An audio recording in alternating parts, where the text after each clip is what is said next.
Bismillahirrahmanirrahim. Assalamualaikum warahmatullahi wabarakatuh. Sebelumnya, jika konten ini bermanfaat, jangan lupa klik like sebagai bentuk dukungan dakwah. Silakan subscribe agar tidak ketinggalan kajian-kajian Islam berikutnya, dan tuliskan komentarmu untuk berbagi ilmu dan kebaikan. Semoga menjadi amal jariah untuk kita semua. Ayyuhal ikhwah yang dimuliakan Allah, umat Islam hari ini berada di persimpangan sejarah. Di tengah kemajuan teknologi dan globalisasi, kita justru dihadapkan pada krisis identitas, krisis kepemimpinan, dan krisis sistem. Tak sedikit dari kita yang merindukan kejayaan Islam masa lalu, ketika kaum muslimin memimpin dunia dalam keilmuan, peradaban, dan keadilan. Kerinduan itu sering terfokus pada satu kata, khilafah. Namun yang jadi pertanyaannya, apakah kerinduan ini realistis atau utopis? Apakah Islam mengharuskan satu bentuk sistem pemerintahan tertentu? Dan bagaimana seharusnya kita sebagai umat Islam menyikapi isu ini di tengah realitas zaman? Marilah kita jujur, bahas dengan tenang, jujur, dan juga adil. Ayyuhal ikhwah, khilafah adalah sistem yang nyata, bukanlah khayalan. Pertama-tama, kita harus menyadari bahwa khilafah bukanlah mimpi kosong. Khilafah adalah sistem nyata yang pernah berdiri dan memimpin dunia selama lebih dari 13 abad. Dimulai dari Khulafaur Rasyidin, dilanjutkan oleh dinasti Umayyah, Abbasiyah, hingga Utsmaniyah. Khilafah bukan hanya sistem politik, tetapi merupakan representasi pemerintahan Islam yang berusaha menerapkan syariat secara menyeluruh. Di masa Umar bin Khattab, rakyat mendapatkan jaminan sosial. Di masa Harun ar-Rasyid, ilmu berkembang pesat. Di masa Utsmaniyah, stabilitas politik lintas benua dapat terjaga. Namun kita juga harus jujur bahwa khilafah tidaklah selalu sempurna. Ada masa kejayaan, tapi juga ada masa kemunduran. Ada fase keadilan, tapi juga ada babak kegelapan. Ini membuktikan bahwa khilafah bukanlah sistem syurgawi yang steril dari kesalahan, tetapi sistem buatan manusia yang kualitasnya bergantung pada moralitas dan kompetensi pelaksananya. Islam tidak membakukan satu sistem pemerintahan. Salah satu kebesaran Islam adalah fleksibilitasnya dalam urusan muamalah, termasuk soal bentuk negara. Al-Quran dan hadis tidak pernah menetapkan bahwa umat Islam harus memakai sistem khilafah secara eksklusif. Rasulullah pun tidak pernah menunjuk pengganti secara formal. Setelah beliau wafat, para sahabat bermusyawarah dan muncullah sistem khilafah. Setelah itu lahirlah sistem dinasti, kerajaan, bahkan di era modern, republik dan demokrasi. Selama sistem tersebut memenuhi prinsip-prinsip Islam seperti al-adl, yaitu keadilan, al-amanah, yaitu amanah, asyura atau musyawarah, at-takaful al-ijtima'i, kepedulian sosial, maka Islam tidak menolak. Imam Al-Ghazali pernah berkata, tujuan dari kepemimpinan adalah menjaga agama dan mengatur urusan dunia. Jika tujuan ini bisa dicapai dengan sistem tertentu, maka sistem itu bisa pula diterima. Ayo ikhwah, bagaimana kita menerima realitas bahwa khilafah telah berakhir?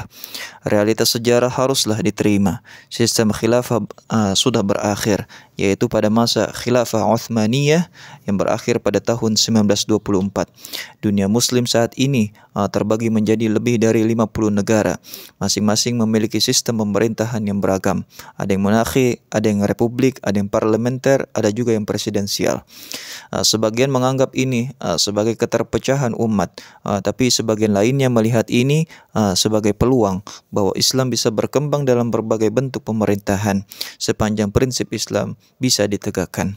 Maka menerima realitas bukanlah berarti menyerah, tapi menunjukkan kedewasaan intelektual dan kesiapan untuk membangun masa depan dengan cara yang relevan dan strategis.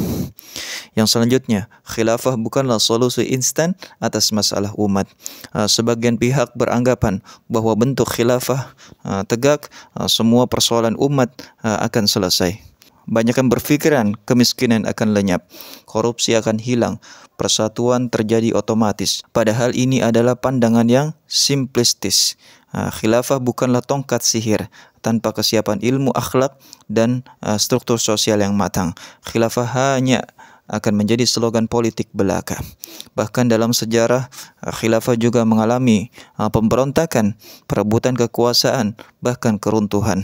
Maka marilah kita bersikap adil, jangan berlebihan dalam menyanjung simbol, tapi kita melupakan substansi. Ayolah ikhwah, khilafah tidak bisa dipaksakan.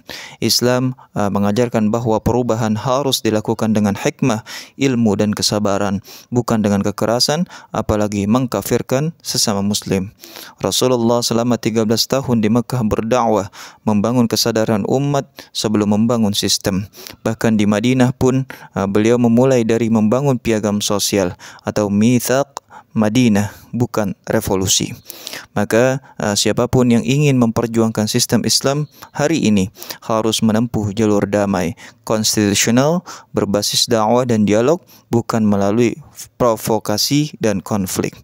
Ayo ikhwah, bagaimana kita menyikapi kerinduan? Jangan sampai kita menyembah simbol. Kerinduan terhadap khilafah adalah bagian dari rasa cinta pada kejayaan Islam, tapi cinta yang sehat harus disertai ilmu dan arah. Jangan sampai kita jatuh dalam sikap simbolik, yaitu menyembah bentuk, melupakan isi, mengejar label, melupakan nilai, memaksakan struktur, melupakan fondasi sosial. Yang harus diperjuangkan adalah nilai-nilai Islam itu sendiri, yaitu keadilan bagi rakyat, penghapusan korupsi, pendidikan yang merata, kebebasan berpendapat dalam koridor syariah, kesatuan umat lintas ormas dan madhab. Ayolah ikhwah yang dimuliakan Allah Subhanahu wa ta'ala. Perjuangan Islam bukan soal mengembalikan bentuk khilafah secara instan, tapi membangun peradaban Islam yang berbasis ilmu pengetahuan, digerakkan oleh ekonomi yang adil, dipimpin oleh tokoh-tokoh yang berintegritas, dan disatukan oleh ukhuwah, bukan sektarianisme. Inilah perjuangan modern umat Islam, yaitu membangun sekolah Islam unggulan, memperkuat ekonomi syariah, menyatukan suara di forum internasional, mengangkat pemimpin muslim yang adil dan visioner. Ketika semua itu terbentuk, entah kita menyebutnya khilafah, Republik Islam, Federasi Muslim atau lainnya, hakikatnya adalah tegaknya nilai Islam dalam kehidupan kita. Sebagai penutup, optimisme harus kita bangun dan juga kesadaran zaman. Marilah kita akui umat Islam masih penuh luka, tetapi juga penuh potensi, di mana kerinduan akan khilafah haruslah dibimbing dengan ilmu, disalurkan dengan strategi, dan dikuatkan dengan amal. Jangan biarkan kerinduan berubah menjadi kemarahan buta. Jangan biarkan semangat menegakkan Islam justru merobek persaudaraan dan stabilitas. Allah Subhanahu wa ta'ala berfirman, sesungguhnya Allah tidak akan merubah keadaan suatu kaum hingga mereka mengubah apa yang ada dalam diri mereka. Maka marilah kita mulai perubahan itu dari diri kita sendiri. Bangun keluarga Islami, aktif di masyarakat, dukung pemimpin yang adil, lawan kezaliman dengan hikmah, dan jika Allah ridha, kelak Dia akan mengkaruniakan sistem terbaik untuk umat ini, baik bernama khilafah atau yang lainnya. Hadanallahu wa iyyakum ajma'in. Wassalamualaikum warahmatullahi wabarakatuh.